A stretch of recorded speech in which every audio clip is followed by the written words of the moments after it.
comes Commissioner. There you are over here. Watch out, there's a cord. Okay. We'll just wait a minute for Commissioner Thompson to get.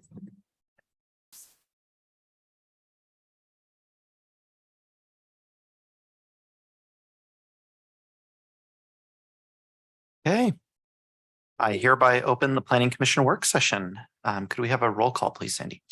Chair Salazar, Present. Vice Chair Bergen, Here. Commissioner Buck has an excused absence. Commissioner Thompson. Here. Commissioner Schmunk, Here. Commissioner Rhodes Dye, Here. and Commissioner Stout. Present. All right, excellent. In terms of adjustments to the agenda, I'd like to propose one adjustment. I thought it'd be best to start with the committee assignments as our first item to discuss, just so we have enough time. So we won't vote on committee assignments until the work session, but I just figured if we talked about them sooner, you folks have a little more time to chew on the potential open positions and consider whether you would like to nominate yourself or nominate another commissioner for that. So I think we'll need to pass that by 2/3 majority in order to make that adjustment. Could we have a roll call for vote, Sandy? Sure. Chair Salazar, Aye. Commissioner Bergen, Aye. Commissioner Buck. Sorry, he's not here. Commissioner Thompson. Aye. Commissioner Schmunk, Aye. Commissioner Rhodes Dye. Aye. and Commissioner Stout. Aye. All right, the adjustment passes. So are there any other suggested adjustments to the agenda today? All right, seeing none, we'll just move forward with that one adjustment. I would like to ask members of the audience who are joining us by phone or online to please keep yourselves on mute until you are called to provide public testimony. This meeting is a work session where the public may attend but not provide comment. There will be opportunities to address the Planning Commission later tonight during our regular session at 7 p.m. So first agenda item is committee assignments. Sandy, would it be possible to talk over the committee assignments that we will be or that we have the option to elect this next regular session? Sure, and I'm realizing that the agenda item summary did not get into your packet, so apologies for that. So we have currently a city council liaison, so that's Commissioner Schmunk. We have a bicycle pedestrian advisory committee liaison, that's Commissioner Buck. We have a community development advisory committee liaison, and that's Commissioner Thompson. We have a committee that's not currently active on the Development Code Update Governance Committee. And so that committee along with what consisted of 2 planning commissioners and the mayor and a city councilor, and they directed the work for the Development Code Update project. Since that project's been put on hold, given other state mandates that we need to meet, we haven't had that advisory committee meeting, but you could appoint a couple planning commissioners to that should we reactivate that committee. So those are the committees we have liaisons with, or in the case of the Development Code Governance Committee, that's not really a liaison, but more of a an action committee. Excellent, thanks, Sandy. So in terms of I guess the first question is whether we would like to try to appoint members for the governance committee. As Sandy mentioned, that is a committee that is in hibernation right now. As far as I know, there aren't any plans for that committee to meet, so we can always table that to a different day or later in the future when it is necessary for that committee to meet. Sandy, is there any, I'm assuming that we will get more than a month heads up next time it's imagined that this committee will meet. Is that correct? Like if the mayor would like to pull this committee together, then we'll have enough time to convene and appoint two members at that time. Yes. Okay.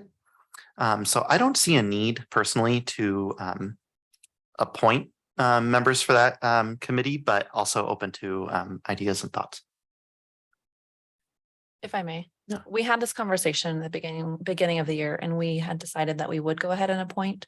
And I'm one of the ones that moved forward in that role. And so I think that it's good to have and be prepared for instead of since we're having the conversation already.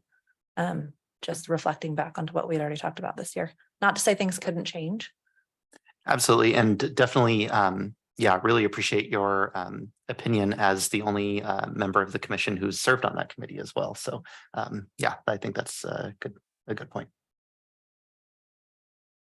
Any other thoughts? I will also share that Commissioner Buck had said when he wasn't able to come tonight that he is on the Bicycle Pedestrian Advisory Committee. But if somebody else is really interested in that, he would be willing to step down from that committee and potentially be interested in another committee if you would want him to do that instead, or anyway, so that just putting that out there as well. And when it comes time to electing or appointing members, we can appoint Commissioner Buck in absentia, correct? He can be nominated and appointed, or would we need him present? You know, I don't know. Okay. I mean, you could certainly do that, whether you want to do that, that's up to you. Yeah, worth knowing the tools in our toolbox. All right. Yeah. Any other thoughts on specifically the governance committee? Again, a committee that's not expected to meet, but Vice Chair Bergen has mentioned that it could be it would be helpful to have two members basically on standby for if that committee meets in the next year. If no one else is volunteering, I would be thrilled to volunteer to be on the hypothetical committee. Excellent. So Okay, so I think I hear some energy towards two commissioners saying that it would be helpful to have folks appointed on standby for this committee. makes sense. All right, excellent. Commissioner Rosedale? Oh, I just think I agree. It makes sense to have people ready. Yeah, absolutely. Okay. All right. Well, that's definitely so that's two members that we'll need to appoint for that committee when we get to our regular session. And I hear one interested party. And so keep that in mind for nominations. Again, you can self-nominate or nominate another commissioner. And just since I am relatively new to the planning commission, if Commissioner Buck was very interested in that committee, I would be happy to fill his spot in the bicycle pedestrian committee if he wants to vacate that spot for another reason. So just trying to be helpful here. Yeah, absolutely. Thank you. Yeah, that could be helpful. Chair, may I? Yes. It is, it seems to be the appropriate time in the agenda to announce that I am vacating my seat on Planning Commission. So that means I'll be vacating my seat in the governance not committee. What are we calling it? Yeah, okay. And as vice chair. So something for you guys to think about. And we'll be having that conversation later on in the or in the public hearing later. Yes, and we'll have an opportunity later to congratulate and honor Vice Chair Bergen for her many years of service to the Planning Commission, being the longest tenured planning commissioner. We'll certainly really miss your experience and your thoughtfulness. Yeah, we'll have more chances later to mention our appreciations, but yeah, definitely that's another position to keep in mind that we will need to fill. I know we have a fairly new planning commission. After Vice Chair Bergen vacates her seat, we will have no commissioners who have been on longer than one full term. So that is to say that the vice chair position is a position that we will need to appoint in the regular session, and we should prioritize in terms of appointments because it is an important role to fill and one that Vice Chair Bergen has filled in excellent fashion. Thank you.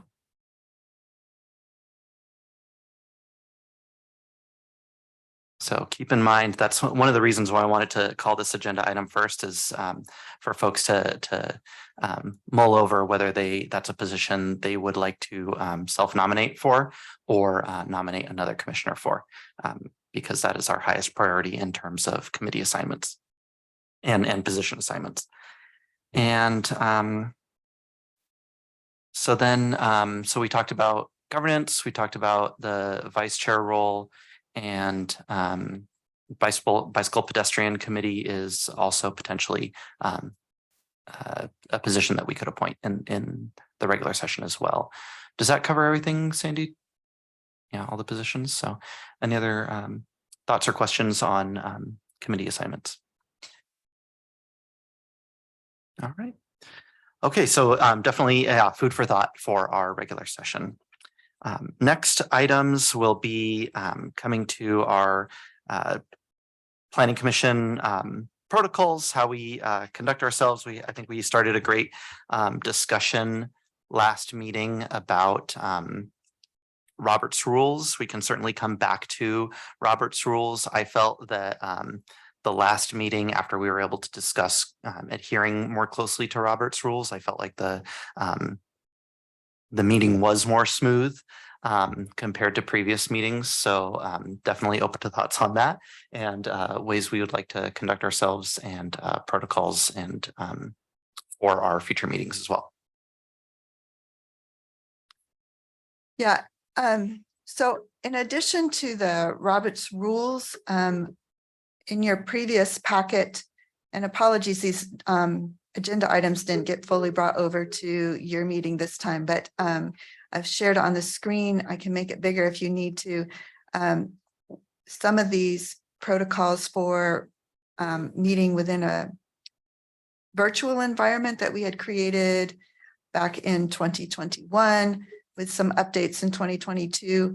But now that we're doing hybrid, just wanted to give you a chance to look at these and see if they're working for you, or if you want to make any adjustments to them, we can do that.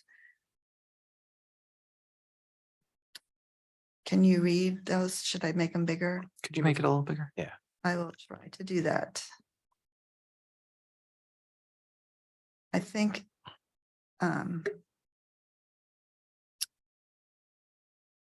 is that, yeah, maybe I need to, can I open? No, that doesn't work. Sorry, I'm not going to be able to do that from here. That's okay, Sandy, and thanks for trying, but I think I can summarize pretty well, especially in terms of hybrid meetings. So a lot of these rules were rules that were adopted a year ago under the plan by the Planning Commission. We have a largely new membership since these rules were adopted, and we definitely from year to year have the ability to adopt new rules, change rules as they're working or not. Rules that were adopted last year were to identify yourself if you're joining by Zoom as a commissioner, so commissioner and then your name, and asking staff to notify their name, change their name in Zoom to staff. Other protocols have been that traditionally, or previously, the planning commissioners turned off their cameras while any staff or share screen was happening, any staff presentation was happening, and share screen was taking up the majority of the screen. That we've turned off our cameras. Those are both, in my mind,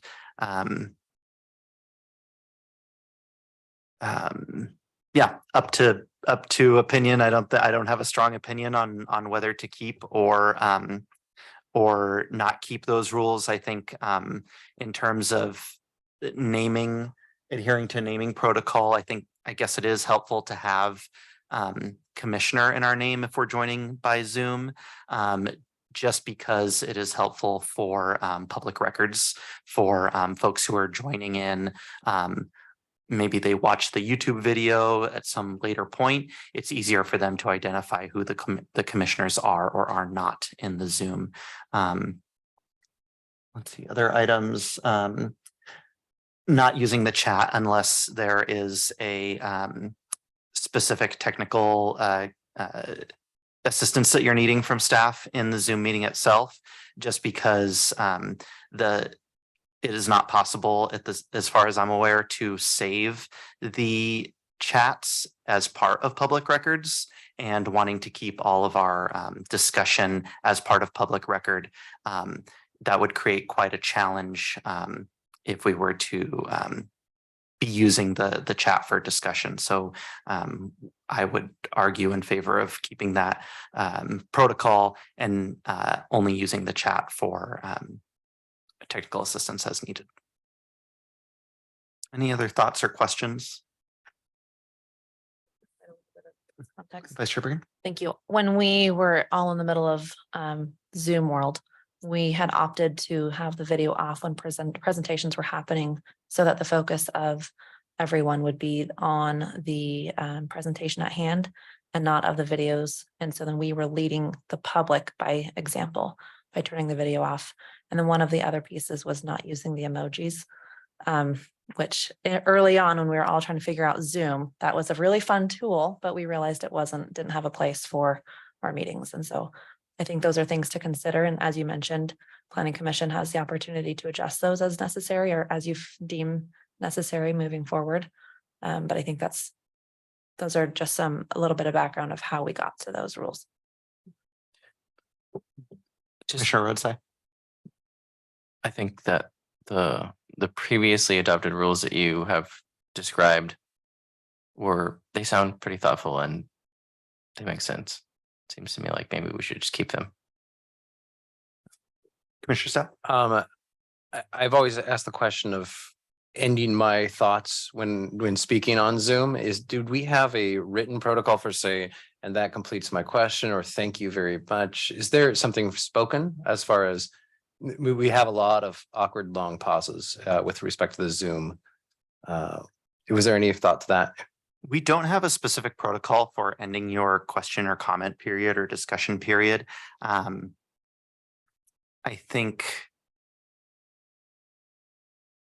yeah, personally, I'm not as I'm comfortable with an awkward silence to allow for any other questions that may come up, but maybe I'm more comfortable than others. Certainly, that's a protocol. If there's a specific concrete protocol that you could think of that could help those pauses, I'd definitely be open to that. Okay, thanks. Yeah. I've made it a little bit bigger now. Thanks, Eddie. And I can also edit in this document. So if there's anything you want to make changes to right now, we can do that. Otherwise, we can go with it as it is, or you can come back to it at some future time if you see the need to make a change. Personally, echoing off of what Vice Chair Bergen said, I think in my personal life and use of Zoom, I really like the clap hands emoji and giving people affirmations, but especially for a public meeting, again, that's not something that can be recorded in the video and could be seen as an endorsement of sorts. So even though in my personal life, I like the clap hands, yeah, definitely see those reactions or emojis as not best practice in terms of use in public meeting.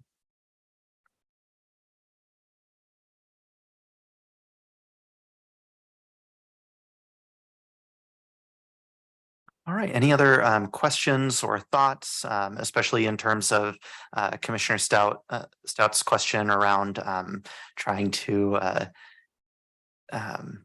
address periods of awkward pauses? All right. Yeah, definitely. I guess personally, I see pauses as a chance as an invitation for folks who maybe need a second or two more to formulate their question. I'm definitely one of those people who like to carefully consider their words before I speak and come up with the right question and maybe take a little bit longer than most. So anytime there's an awkward pause, that is an implicit invitation from me. If you haven't had a chance to speak or ask a question yet, to feel free to add your voice to the conversation. All right, so in general, it sounds like there is energy towards keeping these protocols. I don't think we need to take a formal vote, but I am open to hearing any opinions to adjust or not adopt these protocols moving forward. And we also have the opportunity to bring this up as Planning Commission business, either in a work session or regular session in the future, in case we feel like we can make adjustments that would better our work as the Planning Commission. So hearing no adjustments, then we'll just continue to move forward with these protocols. Please do feel free to go back to last meeting's packet to refer to those protocols as written and familiarize yourself with them. All right, and then the final item before we take a recess to come back to our commission meeting at 7, our regular session at 7, is discuss reports on council action. In my personal experience, so I've been on the commission for 3 years. The reports have gotten longer as the reports on council action have gotten longer as I've been on Planning Commission. They used to be a couple brief bullet points, and I think we've gotten into a habit of giving more detail as time has gone on. I think there's certainly trade-offs between having more detail for those planning action or those reports, or just giving brief bullet points. We have the ability to these reports on council action the purpose is for them to be helpful to us as a planning commission. We can certainly adopt a protocol to only report on items that we see as being relevant to the planning commission and not necessarily reporting on every action that the city council took in a particular meeting. So yeah, we have a lot of leeway. This is just something that we've adopted to inform ourselves better. And we have a lot of leeway in how we want to shape how that reporting goes. So open to thoughts and questions there.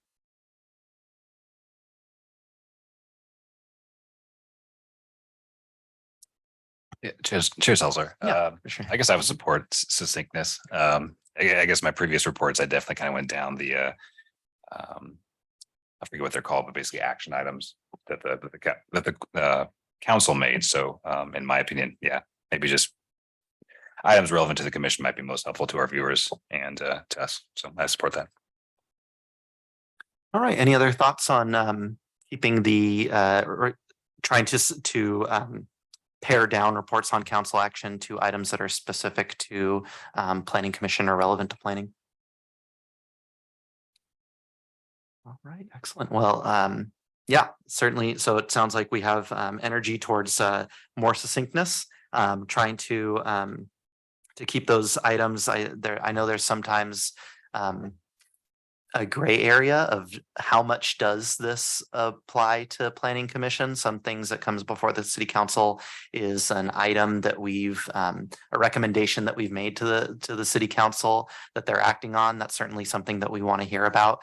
Sometimes it's up to judgment of, is this going to come before us or not, or how relevant is this? And I think in those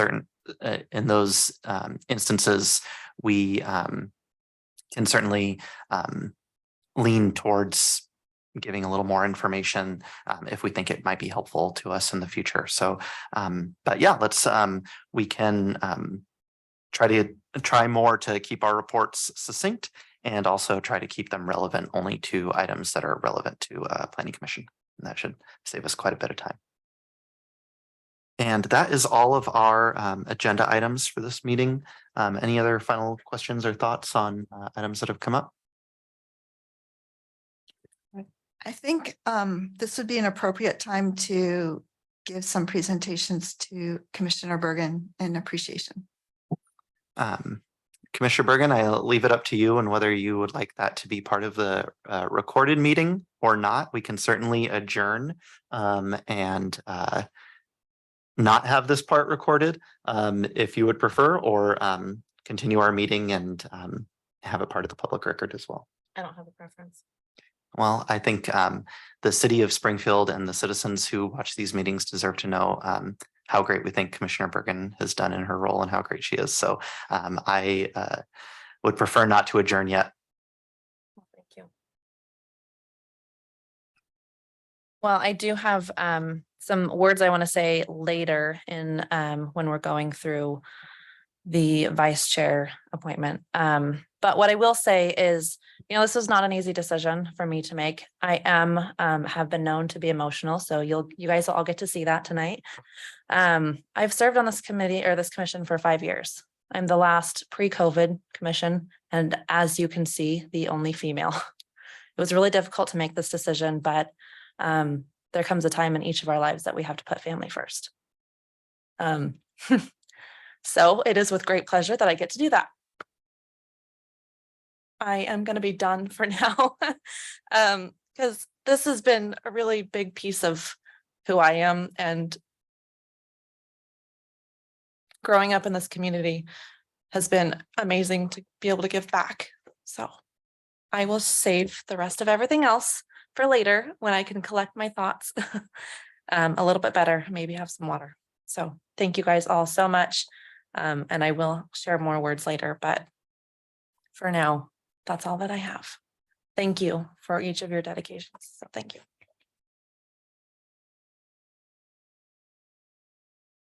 Well, thank you very much. I think having served alongside you for 3 years, I do not know the Planning Commission without you. It's been an honor to serve alongside you. I really appreciate your dedication to the Planning Commission. There's a lot of very complex items that have come before us since I've served on commission, and every single meeting you have had extremely well thought out questions. It's very clear that I've really appreciated how the questions and the discussion that you've brought to our body have always been grounded in how does this impact someone on a day-to-day level? How does this impact a citizen of Springfield? And I know that we're losing a great commissioner. I'm very sad to see you go. I certainly understand the balancing act of being a public servant and balancing family commitments. And I know this isn't the last that we'll see of you and your service to Springfield because of your dedication to this community. And I know this is, so I'll say this as so long for now, but I know we'll get you back in some way whenever you're ready. And thank you for everything. Thank you. I appreciate that. Certainly open to any other words that any other commissioners would like to share, or staff. Well, I'll come up. So we have this plaque, or you. So much. And Commissioner Bergen, as staff, I'm the comprehensive planning manager for the city of Springfield and staff the planning commission, which is one of the favorite parts of my job because I get to work with great people like you, and especially people like Commissioner Bergen. And I would agree that, what I see from you is a vision of what Springfield can become in terms of the future of mixing land uses and dealing with transportation issues, and of course, your passion of housing and how we can really make that work for our community that you've grown up in, and you're not grounded in the past in terms of being stuck there, but you have that understanding of the past that will shape what we can become in the future, and that we can really be great as a community. And yet you have that practical sense, so that's what I really love about you, is this vision as well as that practical grounding of what can really be possible.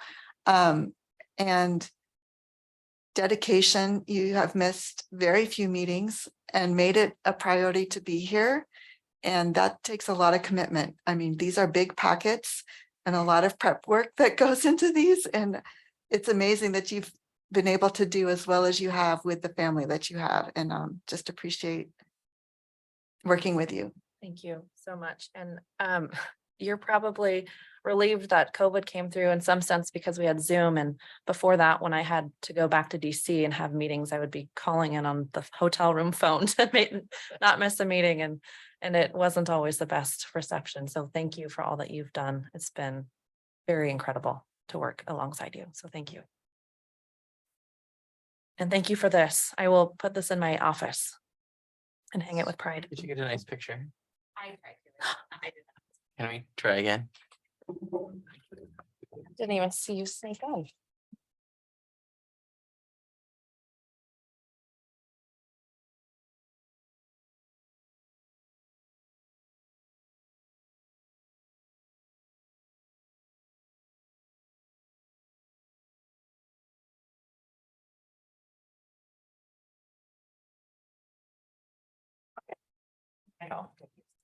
We also have this book. You may already have a copy, but even if you do, it's worth having a second copy. Especially for kids. So we have a little treat here to celebrate. And so commissioners, if you can take some time in the front and sign this as a memento of serving with Commissioner Bergen, who's been a great vice chair as well. So take time to sign this. You.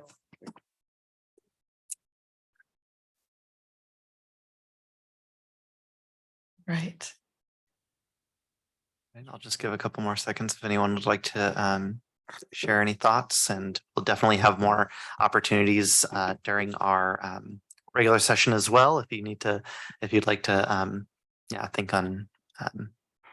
think on anything you'd like to say. I just want to go on the record with, since this is part of the meeting, with saying that, we're going to do a lot of housing work in the upcoming couple of years. And so anytime you want to come in to offer testimony or written comments, I can't speak for the Planning Commission, but I know, and I'm sure they feel the same way as staff, those are going to be valuable comments, I think, to get and to take into account as we all work on just kind of the continuation of the housing challenges. I know that your comments and guidance I just observed from here were invaluable to the commissioners, both current, and former, who worked through the middle housing and the code updates and all of those. And your work on the governance team there too was really important. And I think, as a Springfield resident, I can say Springfield's a better place, and I feel better about my children's future here because of the work that you've done on this committee. So, it's been it's impactful, and it's important to have young parents serving in this role. It's also really hard to serve in this role. So I get it. I miss soccer practice to be here it's my job though. I get paid. So it's different. But so thank you for, devoting the time that you've had. And like Commissioner Salazar said, I'm sure we'll see you back here at some point in the future. Thank you. Yeah. We will always value your expertise Thank you. and passion. And pre-stamped envelopes. Sure. Your input is definitely going to be missed.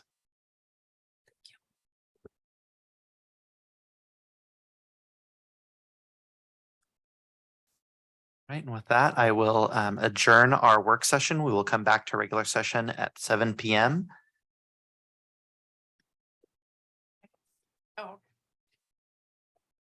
Oops, I don't. Want to stop it? I want to pause it. Pause, yeah. Would you be able to? Well, thank you. All right. I hereby open the regular session of the Planning Commission. Sandy, could we get a roll call, please? Chair Salazar, Present? Vice Chair Bergen, Here. Commissioner Buck is excused tonight, and Commissioner Thompson, Present. Commissioner Schmunk, Present. Commissioner Rhodes Dye, Here. and Commissioner Stout. All right, excellent. So are there any adjustments to the agenda?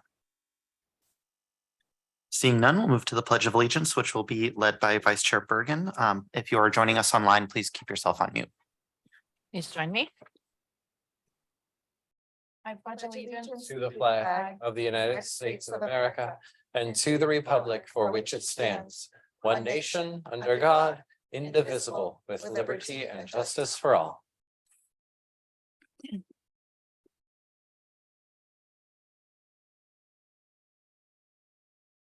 All right, our next item is approval of the minutes from June 6th, 2023 meeting. Are there any corrections to the minutes as published in the packet? Commissioner Berger? Thank you. I have a quick clarification. On page 4, it mentions that Commissioner Stout asked, and it talks about the residential area and Thurston High School. I just want to clarify if that was the question or if we had said Springfield High School. I think we meant Springfield. That's what I recall as well. So we'll make that adjustment to the agenda or to the minutes. Any other adjustments? All right, I hereby approve the minutes with the suggested adjustments. All right. Okay, next we'll take business from the audience. This is a time in our agenda for the public to provide testimony on any topic relevant to the Planning Commission. Please note that this is not a time for comments on the discretionary use approval for EC Cares. We will announce the time for that hearing later on in this meeting. Sarah, has anyone filled out a comment card to provide comment? And I don't see anyone online. All right, excellent. If you would like to join, now is your time to raise your hand, or if you're joining by Zoom, to press *9. All right, seeing no comment, we will next move to our next item, which is this discretionary use permit and site plan review for EC Cares educational facility. Next, Christina Kras will explain the quasi judicial hearing process, which we covered last meeting, but we'll cover again this meeting for thoroughness. Thank you. Some of this will be a repeat from the prior public hearing on this on June 6th. The role of the Planning Commission in tonight's hearing is to conduct a public hearing and to make a decision about the land use matters in Springfield. In making those decisions, the commission must apply the law of Springfield that existed when the application was filed and cannot vary from or change that law. A copy of the procedures and agenda for tonight's hearing and copies of the staff report have been posted on springfieldoregonspeaks.org. Any person with an interest in this topic may offer relevant oral or written testimony or both. If you want the Planning Commission to consider your testimony and to preserve your right to appeal the decision to the City Council and ultimately to the Land Use Board of Appeals, you must testify orally or in writing before the Planning Commission closes the written record. You must raise an issue clearly enough so that people can understand what it is and offer evidence in support of it, or else you cannot raise that issue on appeal to the Land Use Board of Appeals. If you are the applicant, you must raise concerns about any conditions of approval clearly enough to allow the Planning Commission to respond to preserve your right to seek damages in circuit court. Please make sure testimony is related to the applicable criteria. The criteria for this application are in Springfield Development Code section 5.9120 for the discretionary use approval and 5.17.125 for site plan approval. They are described in more detail in staff report posted on springfieldoregonspeaks.org. And last, members of the Planning Commission are to be unbiased. Before the start of the hearing, members of the Planning Commission will state whether they have any conflicts of interest, such as family, financial, or business relationship with any of the applicants or with regard to the land in question. If a potential conflict exists, the commissioner will state whether if such conflict exists, the commissioner will state whether it is a potential conflict and he or she is without actual bias, or whether it is an actual conflict and he or she would like to step down from the Planning Commission during the case. Planning commissioners will also state whether they've discussed the application in question with any of the parties or have independent knowledge of relevant facts, such as from a visit to the site in question that was not disclosed at the prior public hearing. If any of the planning commissioners have had such contacts, they must disclose the substance of that contact. If the planning commissioner has any independent knowledge of relevant facts, the planning commissioner will summarize those facts. During the time for public testimony, a witness may challenge impartiality of a planning commissioner and may rebut the substance of a planning commissioner's knowledge of the facts. The commissioner in question may respond to such a challenge. And so, Chair, it is now appropriate to open the public hearing and ask if any planning commissioner wishes to declare any potential or actual conflicts of interest, ex parte contacts, or independent knowledge of relevant facts. And I will note that conflicts of interest have to be declared at each meeting, but any ex parte contacts or independent knowledge of relevant facts that were disclosed previously do not need to be disclosed again. Thank you, Christina. Sandy, could we get a roll call in order to go through those items? Certainly, and I'll start with you, Chair Salazar. Excellent. So I do have a potential conflict of interest. I coordinate with the applicant on a separate project located in Eugene through my professional work with Homes for Good, which is the county housing authority. That project that I coordinate with the applicant on is not related to this project. Therefore, I believe that I have a potential conflict of interest, but not an actual conflict of interest, and will be able to make a decision in an unbiased manner, and have not had any additional ex parte contacts since the last meeting. Vice Chair Bergen. Potential conflict of interest, being a practicing real estate broker in the area. No ex parte contact and no independent knowledge. And that is it. Commissioner Thompson. No conflicts of interest, bias, or ex parte contact. Commissioner Schmunk. No conflicts of interest, ex parte contact, or bias. I did visit the site since the last meeting. Thank you. And if there were any facts that you gleaned from that visit, you should disclose them before the end of the public hearing in case the applicant is here and wants to respond. If no particular information was gleaned from that site visit, then you don't need to disclose any independent knowledge of relevant facts. Okay, so just to clarify, obviously visiting a site, you get a different perspective, but other than that, I saw no one. And so just was a viewing of the site. So happy to discuss that with anyone. So thank you. Commissioner Rhodes Dye. Excuse me, potential conflict of interest as a real estate broker in the area. No independent knowledge and no ex parte contacts.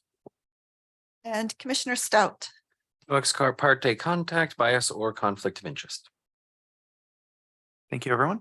Are there any challenges to the impartiality of the Planning Commission or objections to the Commission's jurisdiction to hear this matter? Okay, hearing none, we'll move on to staff report from Andy Limbard.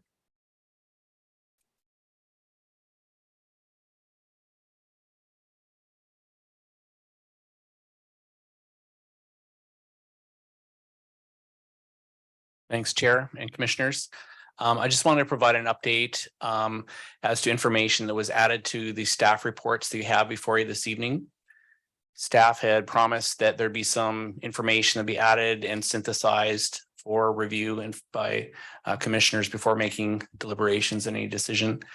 Staff looked at traffic enforcement information and accident data provided by the police department. And these included a number of traffic accidents. I think there were 8 accidents that have been reported, some of which generated an actual police report. The most dramatic of which was a vehicle that struck an LTD bus in the intersection of 10th and G Streets, which is in a 4-way stop. Interestingly enough, the claim by the driver of the vehicle that had struck the bus was they didn't see the sign, the stop sign in the 4-way stop. There were no accidents reported in the 800 block of G Street, which is the location proposed for this preschool. There was 1 traffic stop noted over the more than 3-year period between January 2019 and May 31st, 2023. There was no information given. It was on Wednesday, December 21st, I believe, around noon. I'm not even sure that school was in session at that time, close to Christmas. There was no details, but there was one traffic stop in the 3.5-year period in the 800 block of G Street. So nothing notable, no pedestrian incidents noted in the 3-block stretch between 7th and 10th. Notably, 7th and G Street is a 4-way stop. There are no stop signs for G Street between that portion and 10th Street. So there's a 3-block span, and that's what was examined because much of the testimony provided by folks, by respondents involved that segment. I believe one of the respondents was a resident in the 900 block and had concerns about speeding along the section. There was nothing to indicate any elevated risk, elevated number of police responses or anything of that nature. I also wanted to have my colleague, Michael Liebler, as the city's transportation planning engineer, to address some of the concerns and issues that were brought forward and potential mitigative measures. The city listened to and acknowledged all of the submitted requests and that were brought forward by both staff and respondents in this matter. And there's a reason why there are no recommended actions for this particular development proposal. Most specifically because the existing conditions do not warrant or there's no elevated, staff does not see there being an elevated risk or an elevated traffic impact with a preschool at this location over baseline levels of traffic characteristics, number of vehicle trips, and day-to-day traffic in that area. There would be no added risk or I guess impact of speeding, pedestrian safety, that sort of thing associated with this proposal. So I'll just have Mr. Liebler just explain and provide information for the benefit of commissioners and other people that are listening online as to what the city had considered and the reasons for the recommendations that you have before you this evening.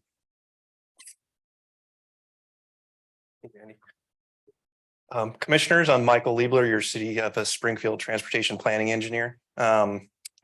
Probably our greatest resource for knowing what's going on in the community is citizen feedback, whether it comes through a development application, public comment, or just cold calling our operations division for a citizen service request. So I first want to say thank you and express appreciation to the citizens for speaking up about their concerns associated with the development and just what's going on in their neighborhood. First, kind of want to address the speeding concern that was brought up. I don't live in the neighborhood. I'm not there all of the time. So the first and foremost, we always take those concerns seriously and believe the citizens in our process of investigating what's going on. We did go out there and do a spot speed study, specifically targeting the time when high school let out before the end of this year, before they're done with school now. Happened around 2:45 to about 3:45, about 3 or 4 weeks ago. Spot speed studies are a specific location over a time period to collect enough vehicle data to determine a speed profile for a roadway and then compare that to the posted speed to see if it's within the norms and acceptable range for traffic engineering. What I found was that the average speed was around 25 miles per hour, which correlated very well with the posted speed. 85th percentile speed was around 29, which was very normal and very acceptable for a 25 posted mile per hour speed. There's always concerns around schools, but this speed profile goes along with the kind of neighborhood and the built environment that is there. One of the things that we look at, if there was to be a speed profile that's outside of a norm or of concern, is different traffic calming measures. One of the mitigations that was suggested by a citizen was the installation of a stop sign. And I want to take that opportunity to talk a little bit about traffic warrants for stop signs and what we use those for. So traffic stop sign warrants are determined based off of crash history and or volumes of traffic on the major and minor approaches. What we've found in transportation engineering is that if you don't follow that warrant procedure, there are adverse safety effects. And so thus we typically do not employ stop signs as a traffic calming measure. What we find is if you don't have the volumes to warrant a stop sign, people will disregard those stop signs. When they disregard them, other people may rely on them. And when someone relies and another person doesn't follow, you can have a problem. The other thing that we see is while people slow down to get to a stop sign, they often, after they stop, accelerate to a higher speed afterwards to make up the time to get to the next intersection or location. And here you have 7th and you have 10th, which are both collectors, up against G, which is also a collector. So those naturally have the volume warrants for stop signs at those intersections, including another stop sign within that mid block as a traffic calming measure would probably introduce a higher speed profile, especially in the mid block section around 9th. The other thing that happens when we put in stop signs that aren't warranted under the Manual of Uniform Traffic Control Devices warrants is that there's adverse effects to other parallel roadways. Traffic will often move over. The next available street would be F Street, which is a local. And then you see a higher volume of traffic and a higher speed profiles on those streets. So for those reasons, typically in traffic engineering, we definitely frown upon the installation of unwarranted stop signs.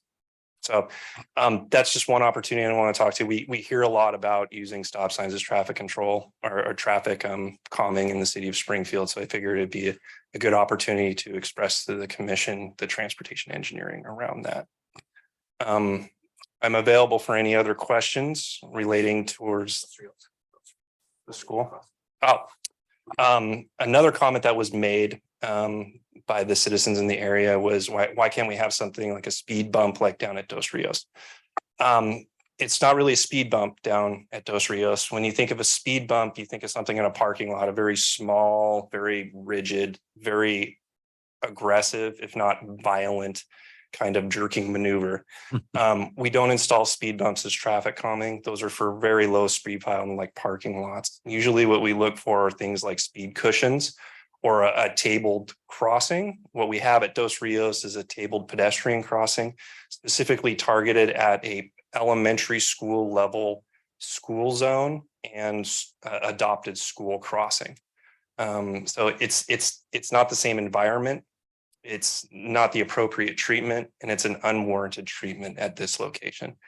The transportation and trip generation characteristics of the proposed development, given its special needs and busing activities, isn't really much of a draw from the neighborhood for pedestrian activity. There is pedestrian activity, obviously, because it's high school and there's a lot of high school students walking around and doing other things in the area. But this specific development is not like a neighborhood daycare or something else like that that really draws a lot of pedestrian activity from the neighborhood. There is some school busing, obviously, to bring the children to the site. And there has been expressed some parking need. Typically, the parking profile within this neighborhood is very relevant during school times and then flushes out in the others, but there will be some parking that will be taken for those bus loading and drop off. But if you visit the site now, there's more than enough available parking throughout the neighborhood now that school isn't in. So that's kind of addressing some of the other citizen comments. If you have any other questions in terms of transportation or transportation safety. I think in order to keep to our agenda, we'll save time for questions for staff, for everyone towards after we've heard from staff and then the public and then the applicant having a chance to have rebuttal. So we'll have one session for all the questions. So please do, if you do have a question, please make sure to write it down so you remember to bring it up at a later point. All right, thank you, Michael. Thank you. It was illuminating for staff to get some of the information as well. So it was helpful for future site development as well. I just like to alert you to a couple of conditions of approval that staff are recommending in your report packets. With the discretionary use, staff is acknowledging that the site plan review is contingent upon there being a discretionary use approval first. So that is the condition of approval that is tied in with the recommendation for discretionary use approval is it needs to be approved before the site plan can be contemplated. In the site plan review, there are some standard conditions of approval which pertain to stormwater maintenance, but there are a couple of revisions to the proposed site plan that staff wanted to bring to your attention and also to the attention of the applicant. First of all, there was a third bus parking spot shown on the site plan on the east side of 8th Street, across also on the north side of G Street, but on the opposite corner.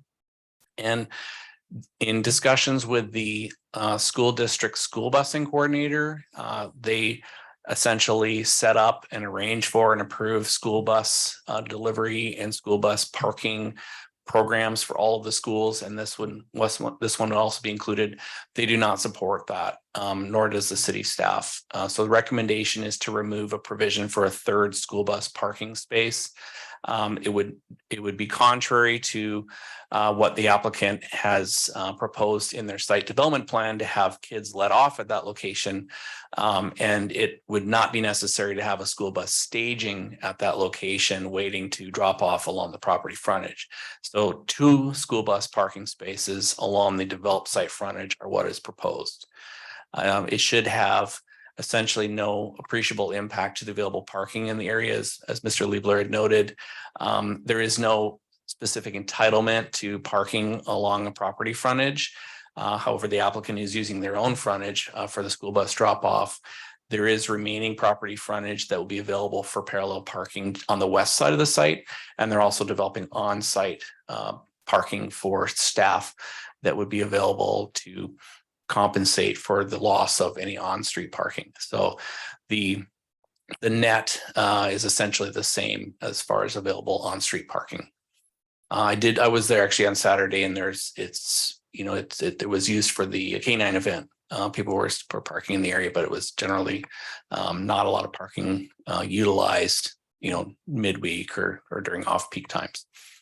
The other condition that staff wanted to bring your attention to is that there is currently no covered bicycle parking provided in the applicant's site plan. That needs to be provided per code. They can provide a cover over an existing bicycle rack, which is on the north side of the building. It's currently illuminated. It's shown just outside one of the staff entrance doors. That'll be an option, or an alternative option that meets the code requirements of covering, illumination, and proximity also would be acceptable if there's an alternative location that could be provided on the site. With those conditions, staff is recommending approval as well of the site plan. The applicant is here this evening, or one of the representatives is here this evening if you have any specific questions, and I'd be happy to answer any questions, but wanted to point out that we've fleshed out the issues that have been raised by members of the public and in their responses. They've all been considered, hopefully addressed satisfactorily. I would point out that one of the submittals that was made at the meeting last week, or sorry, 2 weeks ago on the 6th, did contain a number of pictures of kind of current conditions. It was notable that students were crossing the street at the corners, vehicles were stopped, there was vehicles parked on the street. There was nothing notably wrong, nor was there any claim that there was anything wrong with the pictures. It kind of shows current state of affairs. And fortunately, it seemed, uneventful. It was just another, day of students going home from school. So I guess no news is good news on that front. So again, I'd be happy to answer any questions you might have. Thank you, Andy. And again, we will keep time for questions until we've heard from the public and the applicant. And then again, staff will have a chance to respond to any public testimony that comes up. So Next, we'll move to that public testimony. Are there is there anyone who would like to testify in favor of the application? Did we offer the applicant an opportunity? Oh, that comes before sorry, I'm apologize for that. We have a chance for the applicant to give a presentation, and the applicant will also have a chance to rebut any testimony that comes up.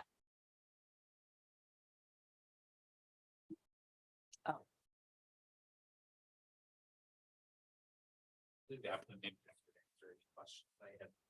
Let them know that tenants was, you know, their prerogative, but no specific questions.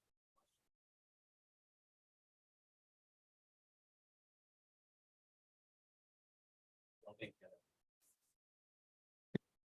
Okay, Julie, if as the representative of the applicant, if you do want to give any presentation, now's your chance. Otherwise, you have a also will have an opportunity to provide any rebuttal to any testimony that may come up in this meeting. So far, I don't have anything additional to share and in support of the suggestions for change. Thanks so much. All right, thank you. Next, we will move to public testimony. Any testimony in favor of the application? All right, seeing none. Any testimony neither in favor nor opposed to the application? Also see none. And any testimony opposed to the application? And also see none. All right, and then since we haven't heard any public testimony, there is no need for applicant rebuttal. But now is a good chance for questions that the commission may have for either staff, the applicant, and either staff or the applicant. We don't need to, there's no one who has provided testimony who we can ask questions of. So Commissioner Rosethigh. This is a question for, I hope I don't get this wrong, Mr. Liebler. You were describing a traffic observation in the area, and I was just wondering if you could describe how the traffic was observed and if that method of observation tends to have any observer impact on the way that people are driving. Yes, when we do a spot speed study, we want to observe the free flow of traffic without any impedances. So I have special permission from the city not to drive a city rig. I drive my own vehicle out to the sites so I can stay inconspicuous while I'm doing the study. Try to cite a good spot where, you know, I'm visible. So it's, especially when you're out in schools, you know, the school officers aren't like, hey, there's some tall, weird guy, you know, watching our kids. But also conspicuous enough that doesn't look and people don't notice what I'm doing. So where I staged, we mentioned previously there's 7th and there's 10th. So probably the higher speed for that mid block between those two without any stops there would be between 8th and 9th. So I parked my car facing Dos Rios on the south side of the road and picked up vehicles going east and west at about that mid block spot, being very careful to stay as inconspicuous as I could and pick up just free flowing vehicles. So yes, I use a radar gun. We have one that we use. We calibrate with the police department, do that kind of thing. So when we do these studies, there's a certain set of procedures that we go forth, and we do use our own personal vehicles to try to make sure that we collect data in the most natural environment as possible. Thank you.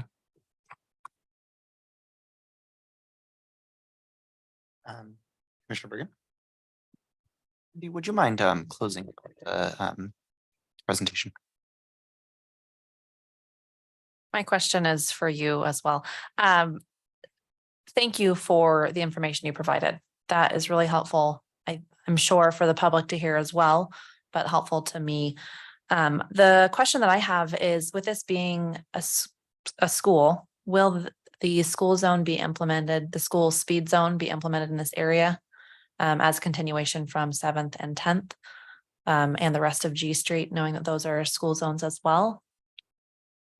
We have quite a few school zones in the general area, school zone rules typically kind of follow the property lines of the schools. So in most cases, we try to do an extension of the property lines or other things like that. And we follow manual uniform traffic control devices and Oregon supplements and Oregon rules associated with school zoning.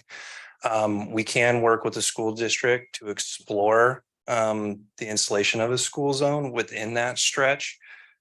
We do have other areas where we have put in school zones that are not directly against a property. Hamlin is an example where Fifth Street, there's two extensions and accesses that go to Hamlin, but Fifth Street is a school zone. The characteristics or differences that Hamlin is a middle school with smaller children, a different kind of profile, and there are adopted actual school crossings within that stretch, multiple school crossings, one at Moffett, one at L, and then we might have actually posted because it's within the school zone signage. But that is definitely something we can talk with the school district about eligibility of that section of G Street becoming a school zone. Thank you.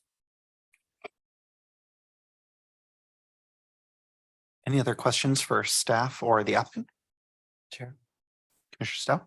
Mr. Lindberg, I just have a question because I don't know all the new things. On the tentative site plan review application completeness review checklist, I noticed in the initial documents that there were a number of items that were incomplete. Have those items been complete? And if so, or have they been completed? And if not, are they required to be completed in order to pass this pass our site plan? It was amendment for the zoning. Yes, and that's good to point out. I believe that the reason the applicant provided that is just to indicate that they had provided that information with their submittal to address the completeness comments that staff had provided. Several months ago, when we initially were reviewing this application, there were a couple of submittal requirements that they had not met.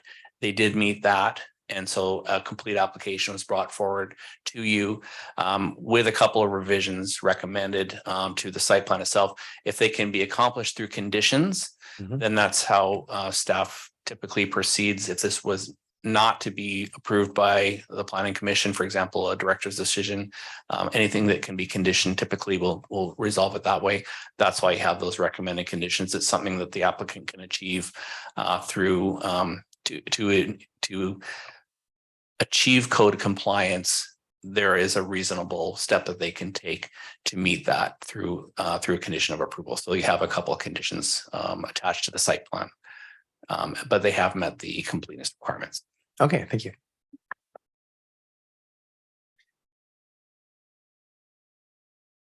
Andy, I have a question about kind of the crossing table. I know in this current use, there's not imagined any crossings that would be generated between the high school and this care facility.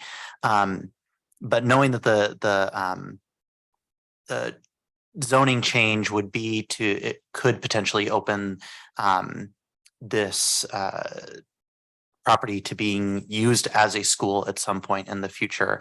If that was to happen, would there be an opportunity at that point to, if a future use did generate crossings between the school properties, as it were, would there be an opportunity at that point to consider crossing tables? Sure. Or crossings? I believe you mean discretionary use. The discretionary permit, use. yeah, not the zoning change. If there were to be changes to the operational characteristics of the school, such as traffic generation or pedestrian generation, they would require not necessarily a change of use, but a site plan would have to be done to have a different type of school on the site, especially if it generated more traffic, if it was changed with the busing changed to direct parking. I think it's important to point out, as one respondent had indicated, that they were concerned about the high school kind of expanding into the G Street area. The zoning is not appropriate for high school. You could have older children on the site, but not high school age or college for that matter, students. So is a somewhat of a limiting factor. If there were, and I think you have pointed out a point that because of the busing that's going to be provided, that the students will be essentially dropped off curbside and will not want to have to cross any intersections, any public streets to get to the front door, which is a good model to have. If that should change, there may be a need to have another look at the site characteristics and how it operates. And anything would be in play, including signage, crosswalk treatments, striping on the street for crosswalks and that sort of thing, and have an actual, clearly depicted crossing as opposed to one that's implied being on a street corner. So there would have to be another revisitation. It may not come back to the Planning Commission, depending upon the nature of the application, but it would be another opportunity for staff to see if there was going to be any potential impacts, safety risks associated with it. And also the public would have another opportunity. If it's a type 2 land use application, there would be notification to the neighborhood again. And, those questions again would have to be answered by staff in the decision. Thank you. That's helpful.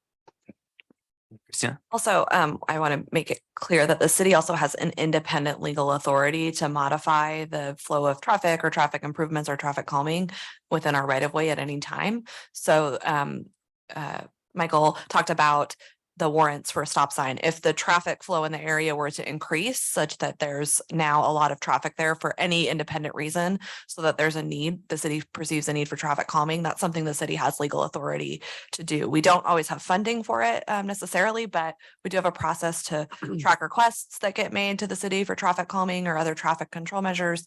And there's an internal process to evaluate when those are necessary and to make those improvements when they're called for. That's very helpful. Thank you. Any additional questions? All right, hearing none. So there hasn't been in this meeting, we haven't heard any public testimony that staff would need additional time to respond to. So it does seem like it would be a good time to close the public hearing and public record. Would the commission like to close the public hearing and or public record, or continue the hearing, or hold the record open to another date? I am open to hearing a motion. I move we close the public hearing and public record. Do I have a second? Second. Okay, we have a motion to close the public hearing and public record. Could we have a roll call, please? Or is there any discussion of the motion? Sorry. All right, hearing none, ready to move to a roll call. Chair Salazar, Aye. Vice Chair Bergen, Aye. Commissioner Thompson. Aye. Commissioner Schmunk, Aye. Commissioner Rhodes Dye, Aye. and Commissioner Stout. Commission passes unanimously with one abstention. All right, and next we're ready to discuss the application. And I am ready so we can have discussion of the application before we move to a motion. If anyone has any points of discussion, otherwise, if we move to a motion, then we would be discussing the motion itself. Commissioner Schmunk. Thank you. So I just want to comment about since the last meeting I indicated I hope you're hearing me okay. Is this you're hearing me okay? Please somebody get acknowledge that. Thank you. So I visited the site. And I was influenced by public comment, and some of it not, some of it I was, and again visiting the site, it just appears to me that one specific comment about the buffer that the alley next to the high school allows. I just and this is irrespective of EC Cares and their efforts. It just seemed like this facility would impact the neighborhood. There's what I saw as a demarcation along the alley. That neighborhood is sort of kind of quiet back in there. Even though it's next to a high school, it's somewhat segregated.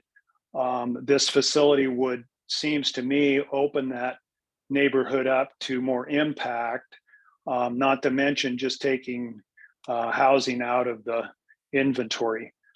So this is my biggest concern, and just changing the character of that area, fairly small area, but just that area, and that is sort of after the high school, it just appears to sort of start an integral neighborhood in that area. So that's my concern.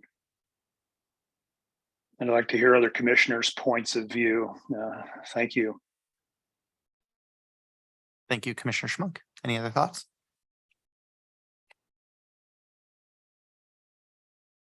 Is this the time for just general? General discussion, yeah. Any thoughts you have either in relation to what another commissioner has brought up, or any other points that you'd like to raise? Sure.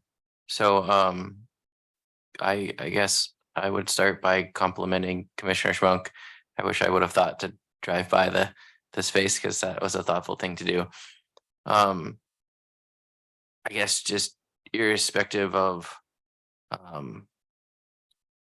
everything that's been discussed so far about the neighborhood, I think that our community is in really dire need of childcare. And so I think that we should weigh that need against any neighborhood impacts. Thank you, Commissioner Rosedye. Any other thoughts or points? Commissioner Stout?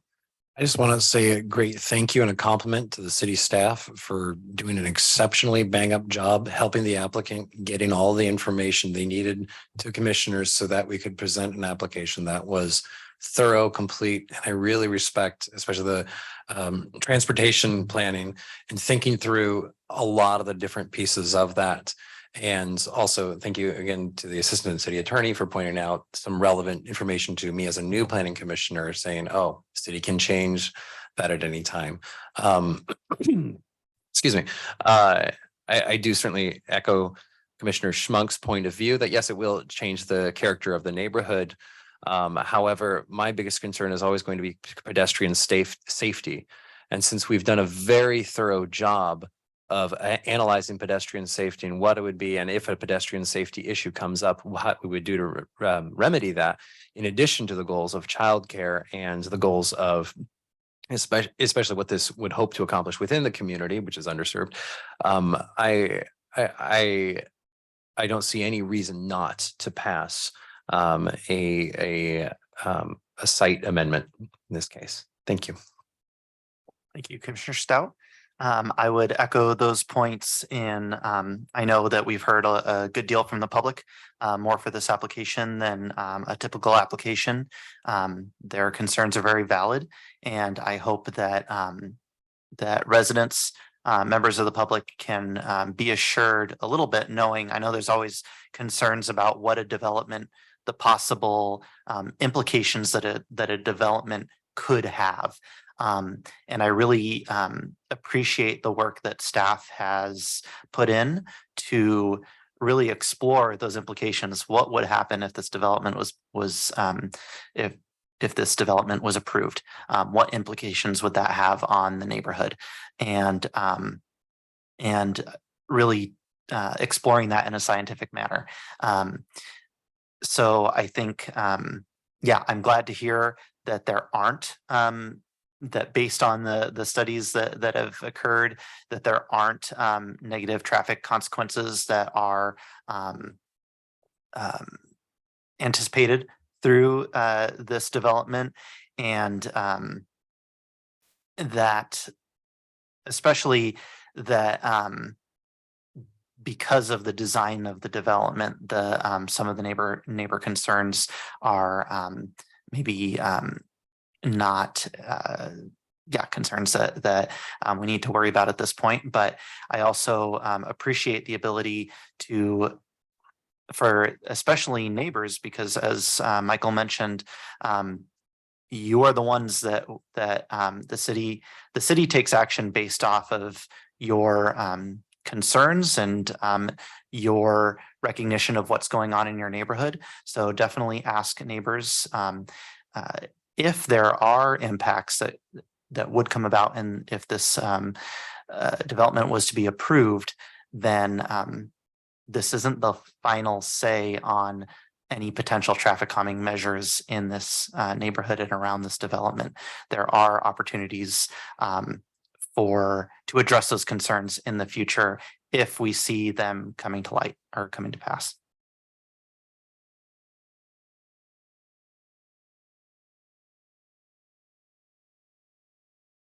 All right. Take a couple more seconds to see if there's any other discussion. Otherwise, I'm also open to taking a motion. Sandy.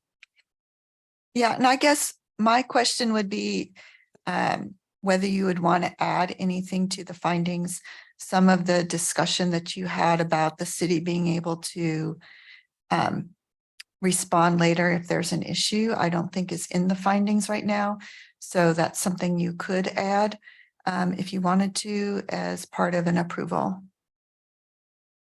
As a condition of approval, Sandy, or No. just a finding? Just a finding that, I mean, I've heard, and that's only if you all agree to it, but I've heard a few of you raise that point. And I don't think it's captured in the findings that the city does have the ability to respond in the future to an issue within the right of way. If it does become problematic, but that you're not seeing that there's a need for that now. Excellent. I think that's a great point, Sandy. Yeah, definitely willing to hear other thoughts, or as I said before, hear a motion. A point of order, how would we add that finding that Sandy just mentioned to the record? So you could make a motion to adopt the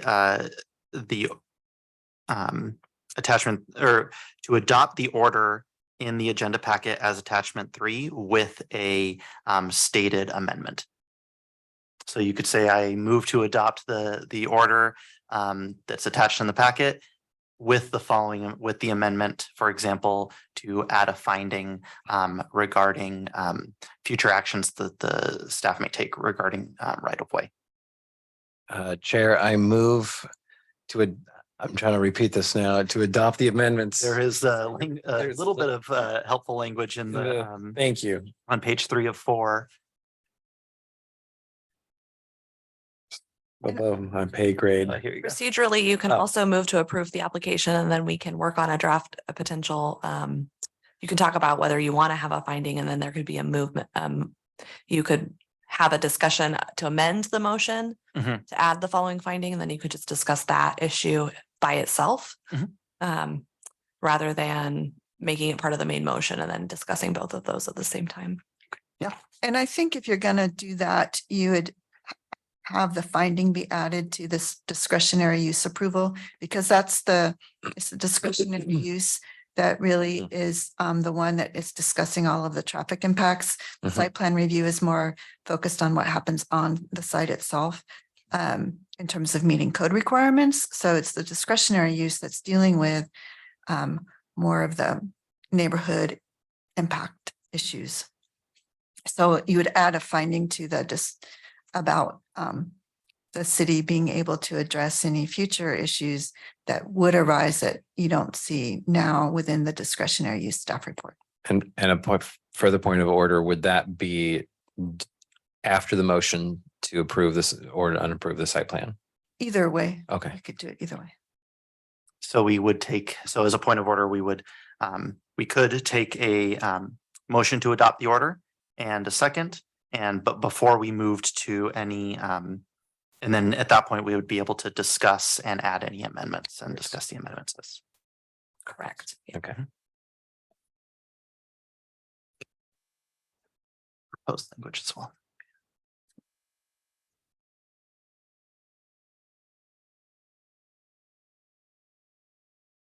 Right, so I think you got cut off a little bit before you made your motion, so we Oh, haven't heard a in motion. that- or a in second. that, I Yeah. apologize. Yeah, yeah. In that case, I would move to. Let's see here. I would move to vote, no, let's see. Just All right, language I change, move yeah. to adopt the order that is in the agenda packet as attachment 3 for this item. Okay, and we could leave it at that and unless you want to make an amendment in the motion itself. I'll make the amendment in the motion or during our discussion. Discussion. Okay. Yeah. Okay, so we have a motion. Do I have a second? Second. We have a motion and a second to adopt the order that is in the agenda packet as attachment 3 for this item. Do we have any discussion or amendments? Chair, I'd like to add an amendment in the discretionary use approval, noting that city staff at any at any time can adjust the traffic flow in that area. Okay, so a finding regarding the city's right to use calming techniques to in the right of way at a future time.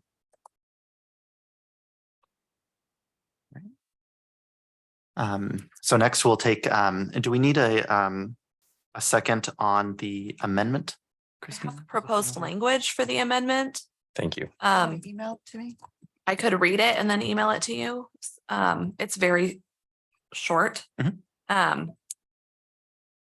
Do you want me to email it to you before I just read it now and then email it to you? Okay, whichever, I can share it if I have it. Okay, can I Teams it to you? That might be faster. Sure. She'll show it in just a second, but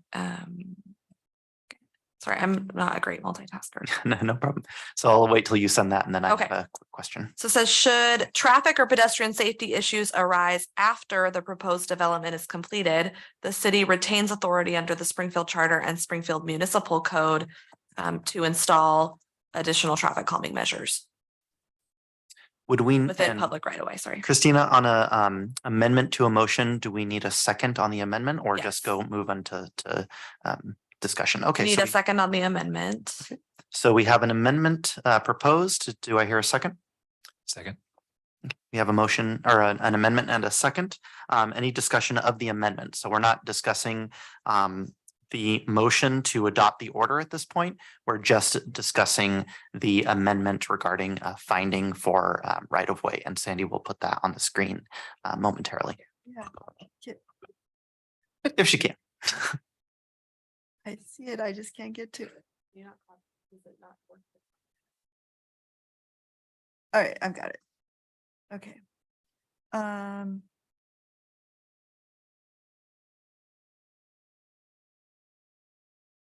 I just don't want to show everything, so let me. I guess while you're pulling that up, I'll mention that I do agree with this amendment. I think it would be great to add that as a finding for public education and to have in the record as well.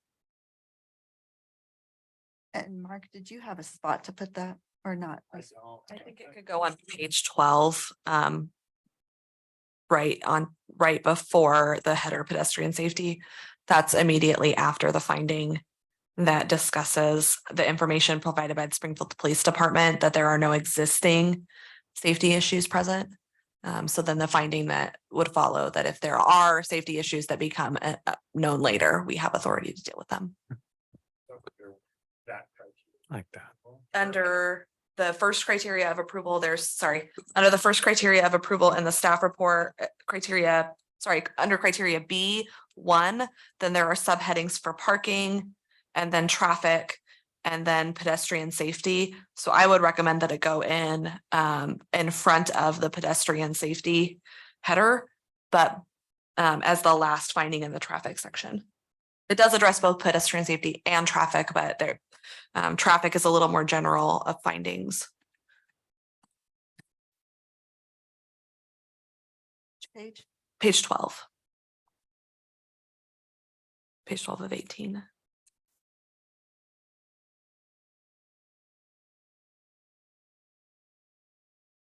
Do we have any further discussion? So next we'll move to a vote just on this proposed amendment. Sandy, could we have a roll call? Chair Salazar, Aye. Vice Chair Bergen, Aye. Commissioner Thompson. Aye. Commissioner Schmunk, Aye. Commissioner Rhodes Dye, Aye. and Commissioner Stout. Aye. Okay, motion passes with one absent. And next we'll move to, or the amendment passes. And next we'll move to discussion on the motion itself as amended. Any additional discussion? All right, we're ready to move to a vote. Could we have a roll call again, Sandy? Chair Salazar, Aye. Vice Chair Bergen, Aye. Commissioner Thompson. Aye. Commissioner Schmunk, No. Commissioner Rhodes Dye, Aye. and Commissioner Stout. Aye. Okay, motion passes.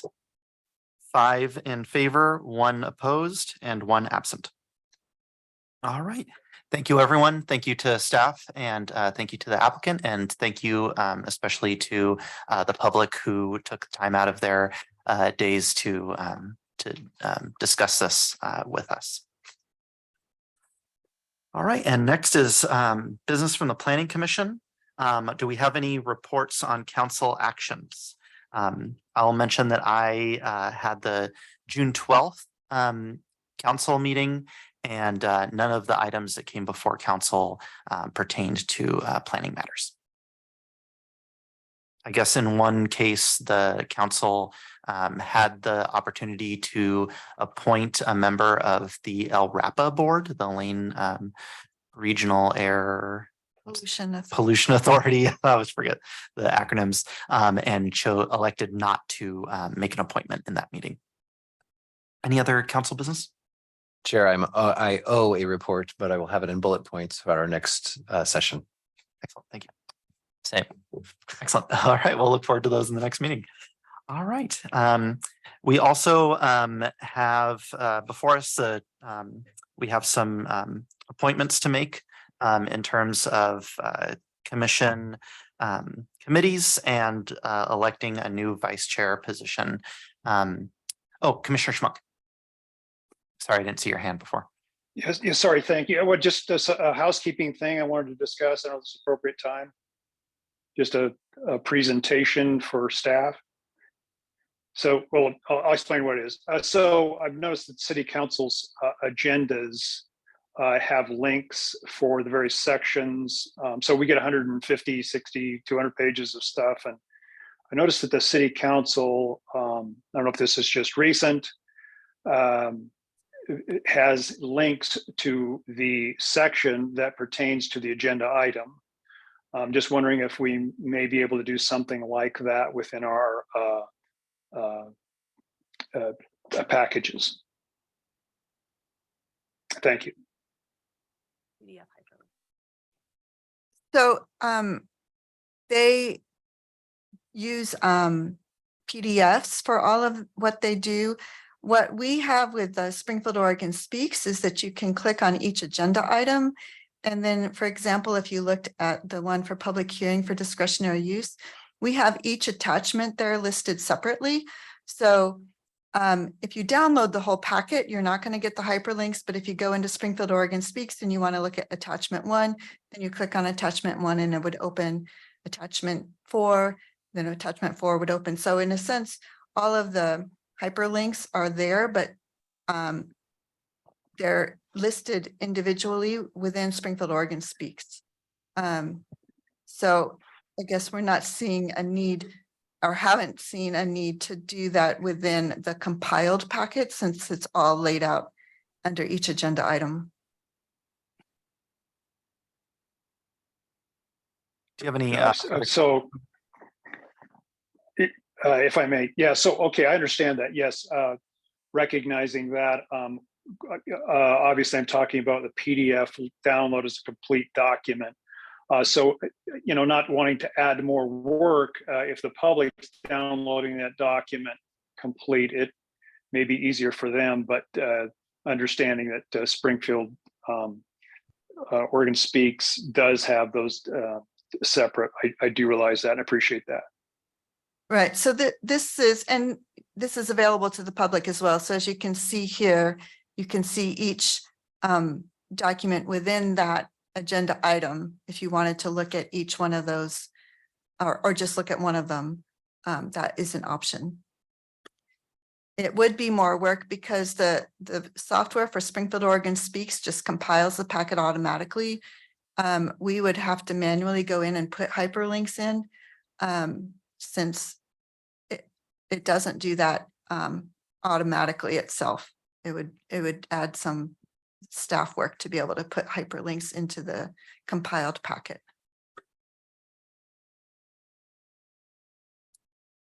All right, thank you for that explanation, Sandy. Any further questions, Commissioner Schmunk? No, thank you. Thank you. All right, so moving on to appointments for committees and vice chair position. What we want to focus on first is appointing our new vice chair. If you weren't able to join us for our work session, we got the unfortunate for us news that Vice Chair Bergen won't be able to continue in her role for the rest of the year. We really appreciate the service that she's given both to this planning commission and to the city of Springfield. She'll be a big loss for the planning commission, and she's a wealth of knowledge both about the planning commission and our history, as well as the city of Springfield. So we really will miss you, and you're welcome to give testimony and join us in any capacity as a member of the public or in any other public capacity at any point in the future. The next vice chair has big shoes to fill, but we do need a vice chair. So Commissioner Bergen, I'm not sure if you had any additional points to make before we select our next vice chair. I did. Thank you so much. So yes, after 5 years of serving my community, our community by way of the Planning Commission, I am vacating my seat. I have a few people that I wanted to just as a goodbye to say thank you. And the first, of course, is to the community members, to every community member that has shown up, testified, whether it's written or public testimony, or opened a packet, and were civically engaged. Thank you all for doing that. We are where we are as a community because of your involvement and your interest in keeping your community moving forward. Of course, next goes to staff. I want to thank every single staff person that's ever been in front of us in the last 5 years. We would not be able to do what we've done without your guys' guidance. All of us are starting this. When we start this, we don't really know what we're jumping into, and we wouldn't be where we're at without your guidance and expertise and knowledge. So incredible staff we have here at Springfield. Thank you all so much for all of your work. City council members, I want to thank you guys for your continued appointments of me to serve this in this capacity. Really greatly appreciate that. And then, of course, to the fellow commissioners, each and every one of you, whether you've been here for a short while or a handful of years, or those that went before me. Thank you for your hard work, your time, your attention to all the details, and of course, the commitment to our community. I'm proud of all that we've done as a planning commission during my time as serving, and I know that you guys will all accomplish great things in the future. And I'm really happy and proud to raise my kids in the community that I called home my entire life. I feel really great about that. So thank you all so much for everything that you've done and everything you'll continue to do in your various roles. Thank you. Thank you, Vice Chair Bergen. And as I mentioned before, we'll miss you a lot. And we're sad to see you go. Understand that you can't be everywhere at once, but you really have been a huge asset to the Planning Commission and to the city, and we're lucky to have had you for 5 years. Thank you. Thank you. Thank you. So as I mentioned, the next vice chair will have big shoes to fill. But we do need a vice chair, as always. And in in the past, the vice chair role has traditionally since I've been on planning commission, the person who's been vice chair has stepped into the role of chair in the ensuing year. So that's one thing to be aware of in nominations, either self-nominations or nominations of other commissioners. And that's by no means a hard and fast rule, just a tradition that we've had in the last couple of years. I think it is helpful for the vice chair to be involved in a closer way before stepping into that chair role. So I do think that's a great opportunity as a stepping stone for future leadership. And the vice chair role does involve being available for planning meetings typically the day before the planning commission meeting. We get together with staff for about 30 minutes the day before a meeting just to talk about the agenda and discuss the script and how that's going to be written. So that is an additional short time commitment that's involved in that role as well. Any other points to add about being vice chair and the role? All right, well, we do have a fairly new planning commission. I think anyone on this planning commission would be up to the task of being vice chair and would make an excellent vice chair. So definitely open to hearing any nominations for yourself or one of your peers.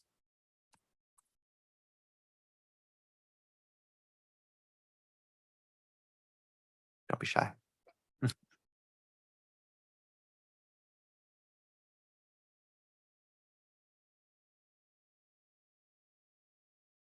And if no one wants to self-nominate, I can be happy to nominate someone as well.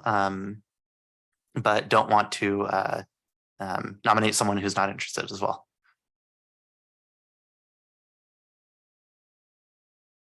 I'm interested in that role. If nobody else who's been here longer than I am is. Okay, excellent. We have a nomination for Commissioner Rhodes Dye. Do we have a second? I'll second. Right. Can we have a roll call, Sandy? Sure. I'm going to go opposite direction this time. Okay. Commissioner Rhodes Dye, Am I supposed to vote? You can't. I've abstained in the past. I'll abstain. Commissioner Stout, Aye. Commissioner Schmunk, Aye. Commissioner Thompson, Aye. Vice Chair Bergen, Aye. and Chair Salazar. Aye. All right, motion passes with 2 abstentions and 4 in favor. So congratulations. Thanks. Welcome to the team. Inner circle. All right, and next we have, so this is a little more, we have the opportunity, I think we should talk about bicycle and pedestrian advisory committee before we talk about the governance committee. So Commissioner Buck is currently in the role of being the liaison to the bicycle pedestrian advisory committee, but has mentioned a willingness to step down from that role if anyone else feels particularly called to that role. So I guess we'll I'll open the floor to nominations or I guess self-nominations if anyone is really excited about that role. Otherwise, if no one really would like to nominate themselves, then I think we can stick with the status quo and have Commissioner Buck continue in that role. I mean, I heard Commissioner Stout talk about his passion for that earlier. If it's only in service to Commissioner Buck, I'd be happy to do it. Yeah, I think so. I think Then I nominate myself to fill that role to relieve Commissioner Buck of his position there. all right. So I think I'll consider Commissioner Rhodes Dye urging as a nomination and as the self-nomination as a second. So we have a nomination and a second. Could we get a roll call, Cindy? Commissioner Rhodes Dye. Aye. Commissioner Stout, Aye. Commissioner Schmunk, Aye. Commissioner Thompson, Aye.